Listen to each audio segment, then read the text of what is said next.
அனைவருக்கும் வணக்கம். நான் மருண்ஜிஎம். ஸோ இன்றைக்கி ஒரு சூப்பரான ஒரு வீடியோ தான் பார்க்க போகிறோம். நீங்கள் ட்ரேடிங்க்கு புதுசு இல்லை ட்ரேடிங்கில் ரொம்ப நாளாக இருக்கேன், ஆனால் என்னால் ப்ராஃபிட் பண்ண முடியல அப்படின்னா இந்த ஒரு வீடியோவை ஃபுல்லாக பாருங்கள்.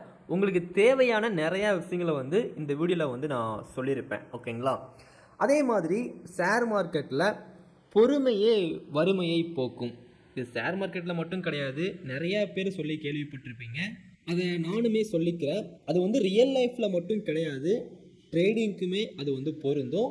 இதெல்லாம் பார்க்கும்போது டைமண்ட் எடுக்கிற கதையெல்லாம் தெரிஞ்சிருக்கு உங்களுக்கு. சில பேர் கொஞ்சம் தோண்டுவாங்க, கிடைக்கலன்னு சொல்லி திரும்ப போயிடுவாங்க.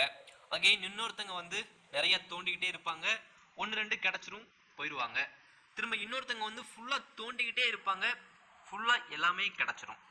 இந்த ஸ்டோரிலாம் பார்த்துருப்பீங்க. அதே மாதிரி ஒரு கான்செப்ட் தான். ஆனால் இது எமோஷனல் ட்ரேடை ஸ்டாப் பண்ணுறதுக்கு ஒரு ஹெல்ப்பாக இந்த வீடியோ இருக்க போகுது. ஓகேங்களா? நம்ம ஸ்டார்ட் பண்ணலாம். அதே மாதிரி வெளியே மழை பெஞ்சிட்டு இருக்குது. சவுண்டு வந்துச்சு அப்படின்னா அட்ஜஸ்ட் பண்ணிக்கோங்க. ஸ்டார்ட் பண்ணலாம். இந்த இடத்துல 9:15க்கு மார்க்கெட் ஸ்டார்ட் ஆகுது. 3:30க்கு மார்க்கெட் முடியுது.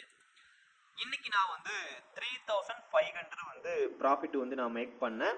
சில பேருக்கு நஷ்டம் இருக்கும், சில பேருக்கு பெரிய ப்ராஃபிட் வந்திருக்கும், சில பேருக்கு மீடியமான ப்ராஃபிட் வந்திருக்கும். ஆனால் எல்லாருக்குமே இருந்தது ஒரே ஷேர் மார்க்கெட்டு தான், ஒரே டைம் தான், ஒரே பிஸ்னஸ் தான். ஆனால் ஒருத்தங்க மட்டும் நல்லா ப்ராஃபிட் பண்ணுறாங்க, இன்னொருத்தங்க ஏன் லாஸ் பண்ணுறாங்க, இன்னொருத்தங்க ஏன் மீடியமான ப்ராஃபிட் பண்ணுறாங்க? அப்போ ஷேர் மார்க்கெட்டில் பணம் சம்பாதிக்க முடியுதுன்னு சொல்லி உங்களுக்கு தெரிஞ்சிருக்கு. ஆனால் ஏன் நம்ம நஷ்டம் பண்ணுறோம் இல்லை சின்ன ப்ராஃபிட் பண்ணுறோம்? அதுக்கு ஒரு முக்கியமான காரணம் ப்ராஃபிட்டை பார்த்துட்டு எக்ஸிட் ஆகிறது தான். இந்த இடத்துல என்ட்ரி கொடுக்குறீங்க, மார்க்கெட் ஃபுல்லாக மேலே போகுது, ஒரு 400-500 ப்ராஃபிட்டை பார்த்ததும் இந்த ப்ராஃபிட் இப்போதைக்கு நமக்கு போதும், 400 ரூபா கிடச்சிருச்சுன்னு சொல்லிட்டு எக்ஸிட் ஆயிடுவீங்க. ஆனால் மார்க்கெட் என்ன ஆகும்?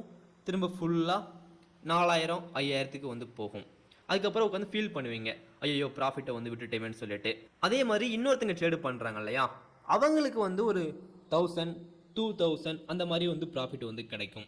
இது கூட டார்கெட் போட்டு ட்ரேடு பண்ணுறது தான். இதுலேயே இன்னொரு டைப் இருக்குது. மார்க்கெட் முடிகிற வரைக்குமே ஸ்ட்ராட்டஜிலாம் இருக்குங்க. காலையில் என்ட்ரி கொடுத்துட்டு மார்க்கெட் 1000 பாயிண்ட்லாம் போகும் இல்லையா, அது வரைக்கும் ஃபுல்லாக வெயிட் பண்ணியும் சில பேர் ப்ராஃபிட் பண்ணுறாங்க. இந்த இடத்துல எல்லாமே அடங்கும். எமோஷனல் ட்ரேடு பண்ணுறவங்க சின்ன சின்ன ப்ராஃபிட் பண்ணுறாங்க, ஆனால் பெரிய லாஸ் வரும்போது அது எல்லாமே மொத்தமாக போயிடும்.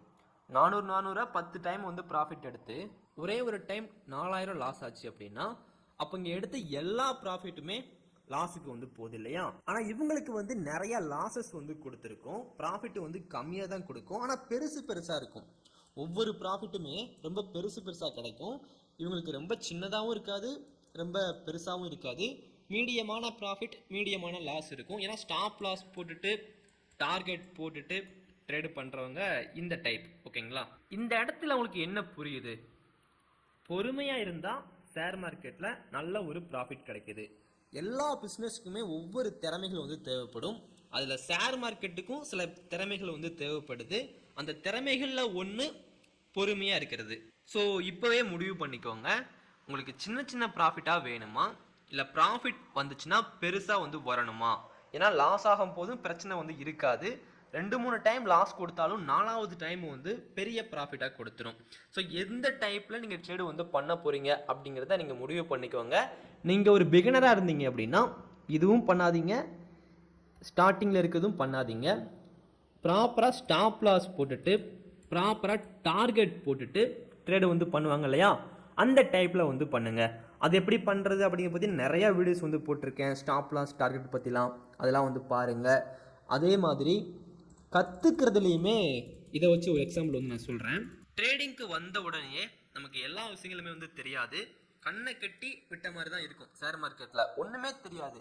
மார்க்கெட் மேலே போகுது ப்ராஃபிட் பண்ணுறாங்க, கீழே போகுது ப்ராஃபிட் பண்ணுறாங்க, candlestick, price action, triangle pattern, W pattern, இந்த மாதிரிலாம் ஸ்ட்ராட்டஜி இருக்காமா, இதெல்லாம் நம்ம கற்றுக்கிட்டோம் அப்படின்னா ப்ராஃபிட் பண்ணிடலான்னு சொல்லிட்டு நீங்கள் யோசிப்பீங்க.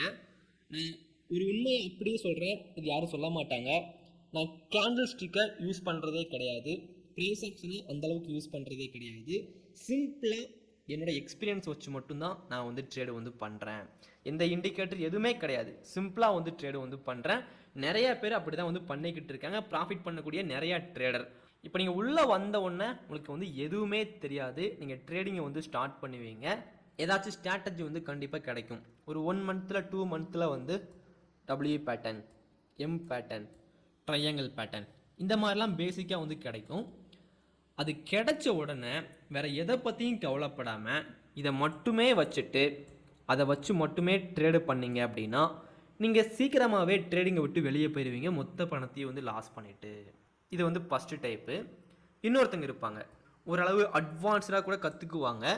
கற்றுக்கிட்டதுக்கப்புறம் அந்த ஸ்ட்ராட்டஜி வச்சு மட்டுமே ப்ராஃபிட் வந்து பண்ணிக்கிட்டு இருப்பாங்க. ஓகே, இவங்க வந்து லாஸ்ட்லேயும் இருக்க மாட்டாங்க, பெரிய ப்ராஃபிட்லேயும் இருக்க மாட்டாங்க, லாஸும் இல்லாமல் ப்ராஃபிட்டும் இல்லாமல் அப்படியே வந்து போய்கிட்டு இருப்பாங்கன்னு வச்சுக்கோங்களேன். இது 2வது டைப்பு.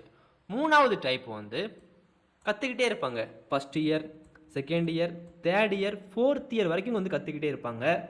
4வது வருஷம்லாம் போகும்போது நீங்கள் ட்ரேடிங்கில் வந்து நீண்ட நாளாக ஒவ்வொரு நாளும் வந்து ட்ரேடு வந்து பண்ணிக்கிட்டு இருந்தீங்க அப்படின்னா ட்ரேடிங்கில் இருக்கிற மேக்ஸிமம் ஸ்ட்ராட்டஜி, மேக்ஸிமம் சீக்ரெட் எல்லாமே தெரிஞ்சிடும்.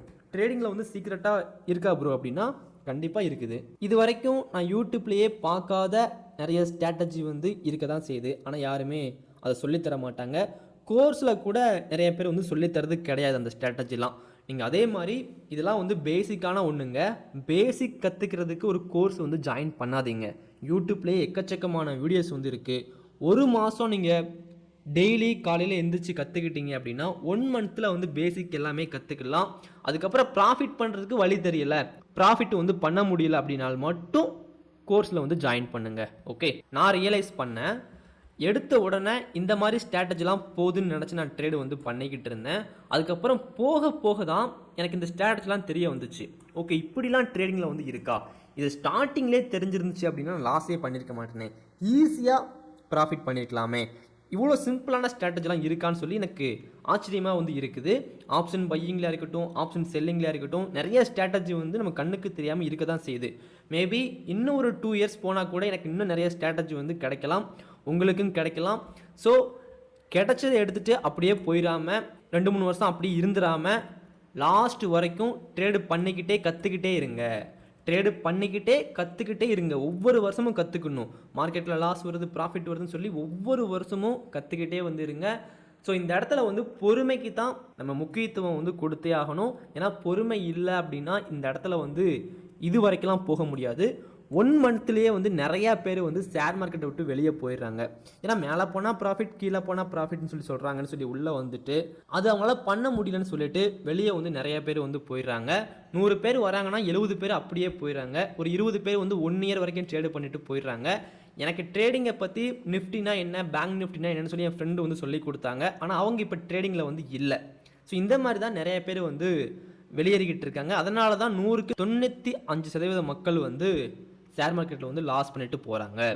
ஸோ இந்த ஒரு மிஸ்டேக் நீங்கள் பண்ணாமல் ட்ரேடிங்கை பற்றி நிறைய விஷயங்கள் கற்றுக்கிட்டு பொறுமையாக ட்ரேடு வந்து பண்ணுங்கள். எல்லாருக்குமே ஒரே பிஸ்னஸ் தான், எல்லாருக்குமே ஒரே டைம் தான், ஸோ எல்லாருக்குமே ஒரே வாய்ப்புகள் தான். அதை சரியாக வந்து பயன்படுத்தணும் அப்படின்னா ஷேர் மார்க்கெட்டில் உண்மையிலே ப்ராஃபிட் வந்து பண்ண முடியும். ஓகேங்களா?